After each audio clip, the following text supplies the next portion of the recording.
Hello guys, একদম আসসালামু আলাইকুম। সবাই আশা করি ভালো আছেন। আমরা কিছুদিন আগে একটা জায়গায় ঘুরতে গেছিলাম। ওই ঘুরতে ঘুরতে একটা গাছ চোখে পড়ছে আমাদের, ও আতা গাছ।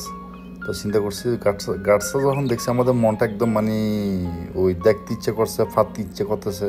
আতা অনেক দিন আগে খেয়েছি দেশে, এবং দেশের ফল এখানে যখন দেখছি মানে একদম কীরকম লাগছে। আমি কয়েকজন মিলে মানে ডিসাইড করলাম বাড়ির মালিকের সাথে কথা হবে। তো গেছি বাড়ির মালিকের যখন বলতে লক করছি, ওরা বলছে আসো, ঢুকার সমস্যা নেই। ঢুকার পরে পরে ওরা বলছে যে উঠিয়ে খাওয়ার সমস্যা নেই, এটা আদা গাছ আমরা তেমন খাই না, সমস্যা নিয়ে যা। তো অথচ একটা বৃদ্ধ মহিলা আছে, উনি আমাদেরকে এমন আপ্যায়ন করলো না, হলো মানে গাছ থেকে ছিঁড়ে দিতেছে। বাসার ভিতরে যেগুলো ফাঁকা ফাঁকা ছিল একদম গাছ থেকে ফরছে, ওগুলো আমাদেরকে হাতে এনে দিয়েছে। খাওয়ার সমস্যা নেই। তো বিদেশের বুকে যে এরকম একটা প্রেম পেলে মনটা মানে অনেক বড় হয়ে যায় আর কি, এগুলো দেখলেই। তো ওইটাই মানে একটা ওই জিনিসটাকে শেয়ার করলাম আর কি। আমার দেশে হলে তো দূরে নিয়ে আসবে।